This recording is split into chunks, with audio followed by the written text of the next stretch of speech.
नमस्कार। मैं राजनीतिक परिवार में पैदा हुआ। जब मैं छोटा सा था 1980 में प्रियंका और मैं घर में लेई बनाते थे, रात को निकलकर पोस्टर चिपकाते थे। चुनाव समझता हूं। 20 साल से मैं स्वयं चुनाव लड़ रहा हूं। पोलिंग कैसे होती है, पोलिंग बूथ कैसे मैनेज किया जाता है, वोटर लिस्ट, फॉर्म 17, ये सब मैं गहराई से समझता हूं। कुछ समय पहले हमें दाल में काला लगा। चुनाव के नतीजे आते थे, मूड एक तरीके का होता था, रिजल्ट दूसरे तरीके का। मुझे याद है उत्तराखंड में हम चुनाव हारे। बाद में मैंने कैंडिडेट से पूछा कि जहां रोड शो हुआ था वहां जाके देखिए हमें कितने वोट मिले। हजारों लोग आए थे, पोलिंग बूथ में किसी ने वोट नहीं किया। यह असंभव था, यह हो ही नहीं सकता। उसके बाद छत्तीसगढ़ और मध्य प्रदेश के रिजल्ट, हमें लगा कुछ ना कुछ गलत हो रहा है। 2018 में मध्य प्रदेश में चुनाव होता है, हम जीतते हैं। हमारी सरकार चोरी हुई थी। 2023 में चुनाव होता है, मैंने अपने आंखों से भारत जोड़ो यात्रा में देखा, भयंकर एंटी इनकम्बेंसी, और हमें 65 सीट मिलते हैं। इम्पॉसिबल, हो ही नहीं सकता। और फिर महाराष्ट्र में पहली बार हमें सबूत मिला।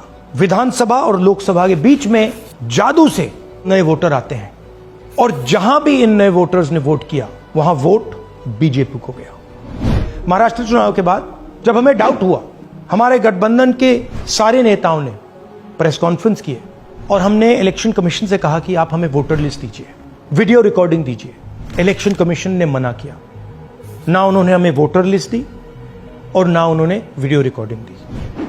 डाउट हुआ, क्यों नहीं दे रहे, क्या कारण है?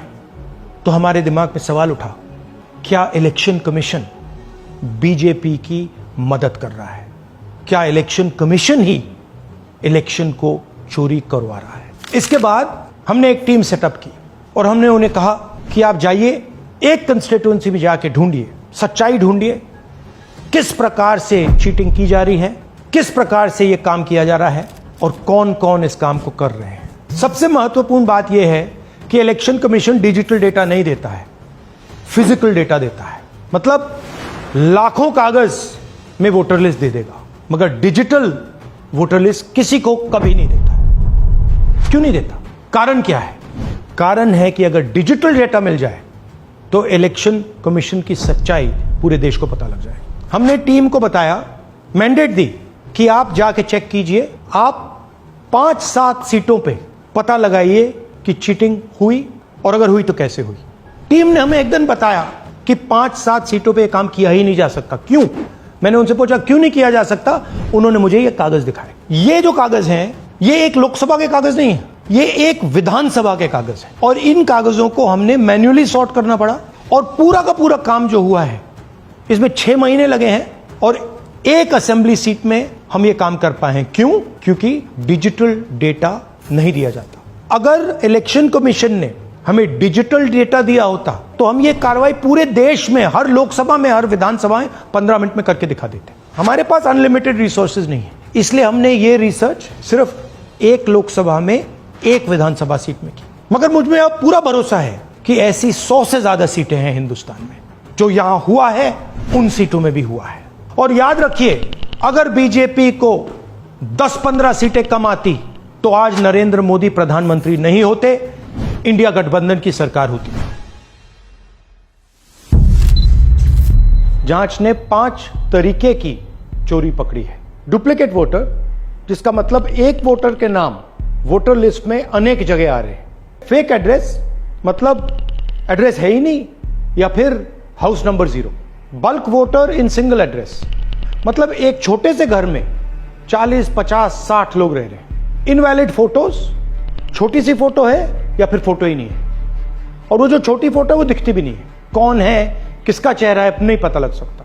Misuse of form 6। Form 6 first time voters के लिए होती है, मतलब जिनकी एज 18-20 साल की हो, मगर वोटर लिस्ट में 90 साल के लोग फॉर्म 6 का प्रयोग कर रहे हैं। चुनाव में 6,50,000 वोटर थे, उसमें से 1 लाख चोरी के थे। अब मैं आपको 5 उदाहरण देता हूं। यह देखिए, गुरकीरत सिंह डांग, इसका नाम 4 अलग अलग बूथों पे आता है। यह कैसे हुआ और क्यों हुआ? एक और उदाहरण, विशाल सिंह, वाराणसी में वोटर लिस्ट में नाम है और बेंगलोर में 2 बार वोटर लिस्ट में नाम आता है। क्या ये वाराणसी में वोट कर रहे हैं या बेंगलोर में वोट कर रहे हैं या दोनों जगह वोट कर रहे हैं? एक और उदाहरण देखिए, हाउस नंबर 0। तो आपने कभी सुना है हाउस नंबर 0? हमने तो नहीं सुना था, मगर बेंगलोर में हजारों हाउस नंबर 0 हैं वोटर लिस्ट पे। हाउस नंबर 35 की कहानी सुनिए। छोटा सा घर है, ज्यादा से ज्यादा 4 लोग रह सकते हैं, मगर इस 35 में 80 लोग वोटर लिस्ट में रजिस्टर्ड है। ये ईआरओ ने कैसे अप्रूव किया, क्यों अप्रूव किया, पता लगाना है। अच्छा, अब ये देखिए वोटर लिस्ट, इनकी फोटो देखिए, या फोटो है ही नहीं या फिर छोटी छोटी फोटो है जो दिख नहीं सकती। इन वोटर आईडीज पे वोट दिया गया है। अब मैं आपको बताता हूं शकुन रानी की कहानी। फर्स्ट टाइम वोटर बनी है, 70 साल की आयु है। एक बार फॉर्म 6 का प्रयोग किया और उसके कुछ ही महीने बाद दूसरी बार फॉर्म 6 का प्रयोग होता है। 2 बार इनका नाम वोटर लिस्ट में आता है और फर्स्ट टाइम वोटर की लिस्ट में आता है। ये फर्स्ट टाइम वोटर हो ही नहीं सकती। तो क्या शकुन रानी जी ने वोट किया या किसी और ने शकुन रानी जी के लिए वोट किया? ये ही छुपाने के लिए सीसीटीवी का डेटा हमें नहीं दिया जा रहा है। और ये शकुन रानी जी अकेली नहीं है, ऐसे हजारों लोग हैं जिन्होंने फॉर्म 6 का प्रयोग करके 2-3 बार वोटर लिस्ट में नाम डाला है। हमने पहले इलेक्शन कमीशन से इलेक्ट्रॉनिक वोटर लिस्ट मांगी थी, सीसीटीवी फुटेज मांगी थी। उन्होंने अपना काम नहीं किया, हमें नहीं दिया। फिर हमने अपना इन्वेस्टिगेशन कराया, आरटीआई भरे और हमारे पास डेटा आया। भाइयों और बहनों, सच्चाई यह है कि हिंदुस्तान में इलेक्शन कमीशन और बीजेपी मिलकर इलेक्शन चोरी कर रहे हैं। यह पूरा का पूरा सबूत ब्लैक एंड व्हाइट में आज हमने आपको दिया है। इलेक्शन कमीशन जानता है कि हमने उनकी चोरी पकड़ ली है, इसीलिए एसआईआर आया है। यह एसआईआर जो है इंस्टीट्यूशनलाइज चोरी है। इलेक्शन कमीशन खुलकर बिना डरे बीजेपी के साथ मिलकर चोरी कर रहा है। और ये जो एसआईआर है, इसका लक्ष्य गरीबों का जो हक है, उनका वोट जो है, उनसे चोरी करने का है। मैं आपको एक और बात बताना चाहता हूं। इस पूरी इन्वेस्टिगेशन में हमने वोटर एडिशन को देखा है, मगर जितना एडिशन होता है शायद उससे ज्यादा डिलीशन होता है, सबट्रैक्शन होता है। तो ये सिर्फ एक मेन तरीका हमने पकड़ा है, दूसरे तरीके पे हमने इन्वेस्टिगेशन की ही नहीं है अभी। मैं इलेक्शन कमीशन और इलेक्शन के ऑफिसर्स को साफ कह रहा हूं, आप जो कर रहे हो गलत कर रहे हो, ये ट्रीजन है, देश के खिलाफ है। ये मत भूलिए, टाइम आएगा हम आपको पकड़ेंगे, बचने वाले नहीं हो। It is critical that we expose voter चोरी।